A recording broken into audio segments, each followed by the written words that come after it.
Imagine air rocketing out of your lungs at over 500 miles per hour. I mean, faster than a commercial jet. Wow.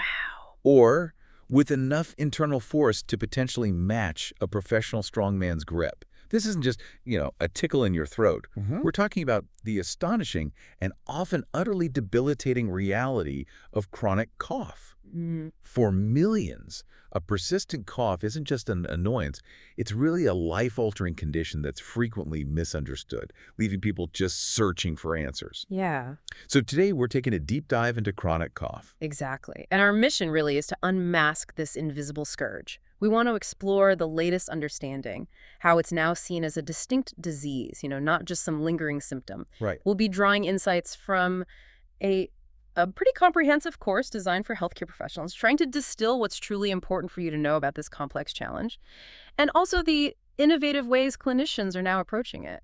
Okay, let's unpack this then. Where do we start? Maybe with the most fundamental shift in understanding. So when we say chronic cough, we're not talking about that annoying cough you get with a cold that hangs around for maybe a week or two, right? No, definitely not. We're talking about a cough that stubbornly persists for longer than 8 weeks. That's a significant amount of time. Yeah. It suggests something more profound is at play. Absolutely. And what's truly a paradigm shift here, and what clinicians are really grasping now, is that chronic cough is no longer just considered a symptom of another disease. Okay. It's now recognized as its own medical condition. It's often referred to as cough hypersensitivity syndrome. Cough hypersensitivity syndrome, got it. Yeah, and this is a crucial distinction. It means the cough itself can be the primary problem, stemming from an overly sensitive cough reflex pathway.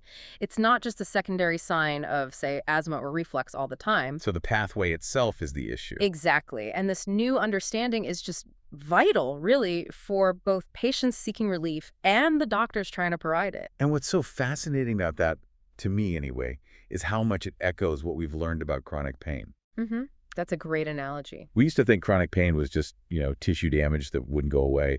But now we know it's often a disorder of sensory processing, where the nervous system itself becomes hypersensitive. Precisely. It feels like the same kind of breakthrough for chronic cough. Like your body's cough alarm system just gets stuck on high. That's a perfect way to put it.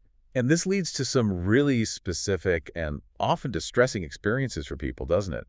Like alopecia. Yes, alopecia, that's when you cough from really innocent things like laughing or even just talking, things that shouldn't trigger a cough. Right. And then there's hypertusia. Yeah, hypertusia is an exaggerated cough from maybe mild triggers. Think strong odors, perfumes, even just a change in air temperature. The response is way out of proportion. Okay. But perhaps most frustrating for patients is what's called laryngeal paresthesia. That sounds unpleasant. It really is. It's that relentless, debilitating sensation of an itch or irritation, usually in the throat or chest, that just makes you feel like you have to cough. But coughing doesn't bring relief. It's just this constant urge. Wow. That sounds exhausting. It is. And the broader impact of this hypersensitivity is immense. We're talking roughly 1 in 10 adults in the U.S. suffering from chronic cough. 1 in 10. That's huge. It is. And if you look at the economic burden, it's staggering. Estimated $6.8 billion annually just in the U.S. Wow. And get this, over half of that, around $3.6 billion, is spent just on over-the-counter remedies. Just trying anything off the shelf. Exactly. That number alone really shows the scale of the problem and how desperately people are searching for any kind of relief, often without success. And this is where it gets really compelling, I think, because beyond those staggering numbers, the true devastation of chronic cough lies in its hidden, often overlooked, human burden. It's definitely not a minor inconvenience. This condition has profound physical and psychosocial consequences. Absolutely. The physical toll can be severe. Like you mentioned earlier, when you cough vigorously, the pressures inside your chest can become incredibly high. Right. The 500-mile-per-hour airspeed. Yeah, and intrathoracic pressures up to 300 millimeter Hg. Imagine that force. These physical forces can lead to significant complications. We're talking about rib fractures. From coughing. Yes, from coughing. Sometimes multiple fractures, often in ribs 5 through 7. And these can occur even in people with normal bone density, particularly older patients. That's incredible. Another major disruptor to quality of life, especially for women, is stress urinary incontinence, or SUI. Right, where a cough causes accidental urine leakage. Exactly. One study found it affects over 60% of women with chronic chronic cough. And for most, this embarrassing and frustrating issue develops after the cough starts. Nearly half experience it daily. Daily. Yeah, and it's often underreported because, understandably, people feel embarrassed. Of course. And then there's cough syncope. This is a serious and potentially dangerous consequence where coughing actually causes fainting. Fainting. Wow. Yes. It's linked to motor vehicle accidents and, in some countries like the UK, can even lead to the loss of a driver's license. It's reported in a significant portion, maybe around 10%, of people with chronic cough in some community samples. It's hard to hear all that and not just feel the deep impact. And the effects don't stop at the physical, do they? Not at all. The psychosocial and quality of life aspects seem just as devastating. Chronic cough interferes with nearly every facet of daily living, social interactions, recreational activities, work, even personal relationships. Definitely. It's especially difficult when triggers are hard to avoid, making ordinary life feel like a minefield. Yeah. And the psychological effects sound profound. High rates of anxiety and depression often reported. Yes, anxiety rates between 33 and 52% in some studies, depression between 16 and even up to 91% in specific groups. The mental health impact is comparable to conditions as serious as stroke or Parkinson's disease. That really puts it into perspective. It does. And unfortunately, recent global events like the COVID-19 pandemic have only exacerbated the social stigma of persistent coughing. Oh, absolutely. You cough in public now and everyone looks. Exactly. It leads to increased embarrassment, fear of judgment, and ultimately social isolation for many sufferers. So given this really wide-ranging and severe impact, the big question becomes, how do we even begin to diagnose and effectively treat something so complex? That is the million-dollar question. And to answer it, we first need to understand a little about how the normal cough reflex should work, and then what goes wrong in chronic cough. Okay. Normally, you have certain nerves in your airways, part of the vagal system that sense irritation, dust, mucus, whatever. They send signals up to specific centers in your brain. Right, the cough center. Exactly. And that triggers a cough to clear your lungs. It's a protective reflex. Makes sense. But in chronic cough, this system goes into overdrive. We see not just excessive activation, but actual rewiring neuroplastic changes in these pathways. So the nerves themselves change. They can, yes. And what's truly key to understanding this are two core concepts: peripheral sensitization and central sensitization. Okay, break those down for us. So with peripheral sensitization, essentially, the nerve endings in your airways become, well, more numerous maybe, and definitely much, much more sensitive. They start firing off signals at the slightest provocation. Like a hair trigger? Precisely. Then, with central sensitization, your brainstem's communication channels become altered. The signals are amplified, maybe, and your higher brain centers struggle to control or suppress the urge to cough. So even if you try not to cough. It becomes much harder. It's like the volume knob for your cough reflex gets stuck on high, and the usual controls don't work as well. Okay, so with this new, more nuanced understanding of the biology, diagnostic thinking has also had to evolve, right? We didn't always think about it this way. No, definitely not. We used to rely heavily on what was called the anatomic diagnostic protocol, or ADP. Right, I remember that. Focusing on asthma, GERD, post-nasal drip. Exactly. The idea was to identify and treat those common causes, and hopefully the cough would resolve. But it didn't always work. It didn't always work. As we learned, that approach missed a lot of people. So now there's a newer, more personalized, treatable traits approach. Treatable traits. Okay, what does that involve? This moves beyond those traditional diagnostic labels like asthma or GERD. Instead, it focuses on identifying and treating specific traits, the unique characteristics of your cough, how it presents, what's happening biologically across different domains, pulmonary, extrapulmonary, even behavioral aspects. So it's much more tailored. Exactly. It's about precision medicine, really.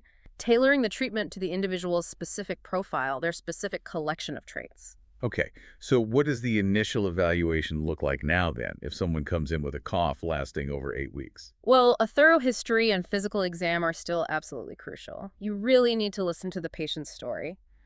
Along with that, some mandatory tests like a chest X-ray and lung function test spirometry are standard. To rule out obvious lung issues. Right.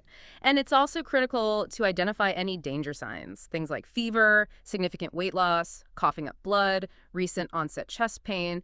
Those require urgent attention to rule out more serious underlying conditions like cancer or infections. Got it. Then we look for common underlying etiologies. Things like classic asthma, a specific type called cough variant asthma, another condition called non-asthmatic eosinophilic bronchitis, or NAEB. NAEB. What's that? It's interesting. It shares the same kind of inflammation, eosinophilic inflammation that you see in asthma, but patients don't have the airway hyperresponsiveness, the twitchiness that's typical of asthma, so the treatment approach is different. Oh, okay. And of course, we also consider things like COPD, idiopathic pulmonary fibrosis, IPF, bronchiectasis, various lung conditions. But there's still underlying conditions to look for. Absolutely. The treatable traits approach incorporates identifying and managing those specific conditions when they're present. It's just broader and more individualized than the old ADP. This brings us to a key debate, I think. How thorough should that initial investigation be versus, say, just trying treatments based on common assumptions like, oh, it's probably reflux, let's try a PPI? That's a really important point. There are significant pitfalls to an inadequate investigation, or just jumping to empiric trials too quickly. Like what? Well, you can easily miss what's sometimes called silent reflux or silent upper airway issues, where patients don't perceive the typical symptoms like heartburn or sinus pressure. So they have it but don't feel it in the usual way. Exactly. And if you miss that or misdiagnose something else, the treatment won't be adequate. Even worse, it can lead to patients being put on unnecessary medications, sometimes for long periods, with their own serious side effects. Right. For instance, long-term use of those proton pump inhibitors, the PPIs for reflux, can potentially lead to issues like nutrient deficiencies or even, paradoxically, worsen a cough in some cases. Worsen it. The mechanisms aren't fully clear, but it's been observed. Maybe changes in the microbiome or direct effects. And we certainly want to avoid the serious cumulative effects of repeated courses of oral corticosteroids if they aren't truly indicated. Definitely. They have a whole host of side effects. They do. So a thorough, systematic workup guided by the patient's specific presentation and those treatable traits is crucial to ensure we're targeting the right problem effectively and safely. So what does this all mean then? What happens when a cough persists, despite all these careful efforts? When you've done the workup, tried treatments for potential traits, but the cough just won't quit. Yeah, that's when we enter the realm of refractory chronic cough, or RCC, and unexplained chronic cough, UCC. Okay, what's the difference? RCC is when a cough persists even after you've tried guideline-based treatment for any presumed causes or identified traits, and it just hasn't worked. UCC is when, despite a really thorough investigation, you just can't find a specific underlying cause. And this isn't rare. No, not at all. A significant percentage of patients with chronic cough, estimates vary, but maybe 20% to over 50% in some clinic populations, fall into one of these categories. Wow, that's a lot of people still suffering. It is. So at this point, the focus shifts significantly, right? Right. Instead of continuing to hunt for an underlying cause that hasn't responded or can't be found. Exactly. The goal becomes to directly downregulate that hypersensitive cough reflex itself, to turn down that volume knob we talked about earlier. Okay, how do you do that? What are the options? Let's start with pharmacotherapy, the medications. Sure. Well, interestingly, some older medications have found surprising new roles here. Codeine, which people often associate with cough, is largely dismissed now. It's just too unreliable because people metabolize it so differently. Right, doesn't work for everyone. Exactly. However, low-dose, slow-release morphine has shown promising results. It was actually the first drug to provide positive outcomes in a randomized controlled trial specifically for RCC. Morphine for cough. Low dose, slow release, yes. One study showed a substantial reduction, something like a 72% reduction, in 24-hour cough frequency. That's significant. It is. Now, there are common side effects like constipation and drowsiness, but they're often manageable. And it's also used sometimes in specific conditions like idiopathic pulmonary fibrosis, where cough is a major burden. Okay, what else? Then we have the gabapentinoids, like gabapentin and pregabalin. You probably know them as drugs used for nerve pain. Yeah, for neuropathy and things like that. Right. Well, given the link between chronic cough and nerve hypersensitivity, it makes sense they might help.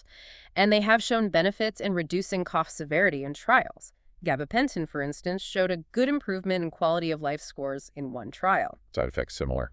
Yeah, common ones are sedation and dizziness, which can limit their use for some people, but they are an option. Finally, certain tricyclic antidepressants like amitriptyline or nortriptyline have some limited evidence, particularly maybe for post-viral cough, but overall the efficacy seems less robust for general RCC, and they tend to come with more significant side effects like dry mouth, drowsiness, constipation. So some options, but maybe not perfect ones. Exactly. They can help some people, but there's definitely been a need for more targeted therapies. Which brings us to the newer stuff, right? If we look ahead, what's on the horizon?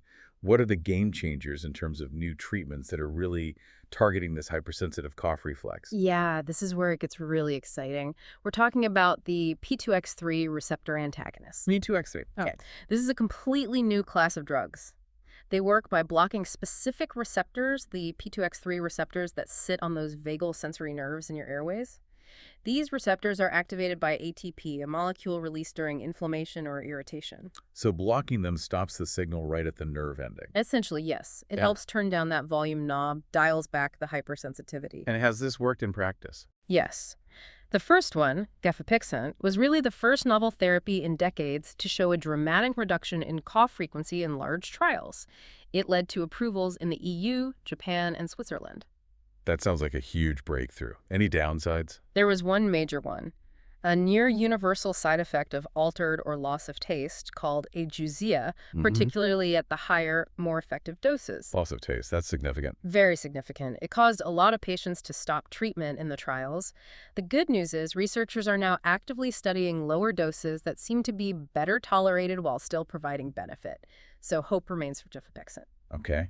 Are there others in this class? Yes, there's camlipixant. It's designed to be more selective for the P2X3 receptor, potentially reducing side effects like taste disturbance. It's currently in advanced phase 3 trials and showing real promise. How's it looking? Pretty good, particularly for patients who start with higher cough frequencies.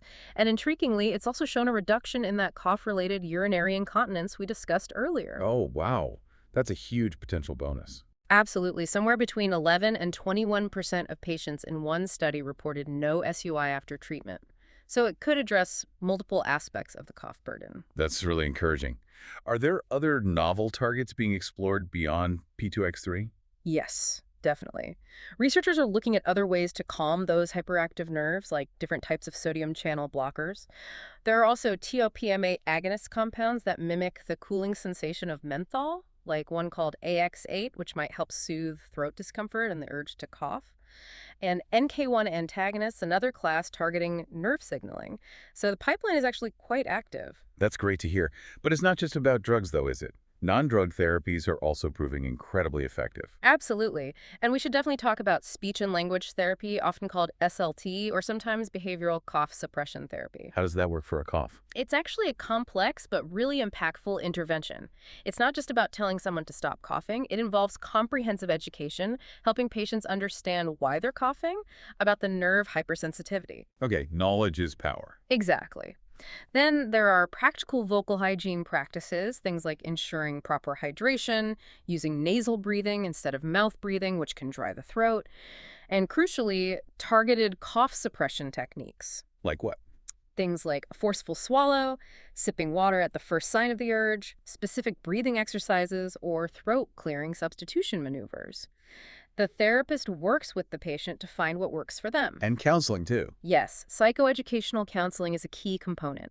It helps patients manage the stress, anxiety, and behavioral patterns that often get tangled up with chronic cough. Does it work? The evidence is strong. One key study showed significant improvement in quality of life scores, about a 1.5-point improvement on the Leicester Cough Questionnaire, which is clinically meaningful, and around a 40% reduction in objective cough frequency. That's impressive, comparable to some medications. It really is. It does require access to therapists trained in these specific techniques, which can be a challenge, but its impact is undeniable when available. Are there any other non-drug approaches being looked at? There are some early-stage local injection therapies being explored, things like superior laryngeal nerve blocks, trying to temporarily numb the nerve supply to the larynx, and even targeted botulinum toxin injections into the vocal folds. But these are still considered more experimental at this stage. Okay, so SLT is really the main non-pharmacologic player right now? Yes, it's the most established and evidence-based non-drug therapy for RCC. Okay, wow. We've covered a lot of ground. We've taken a real deep dive into chronic cough today, and it's crystal clear this isn't just some minor ailment. Not at all. The key message, I think, for anyone listening is that chronic cough is a truly pervasive and often debilitating condition.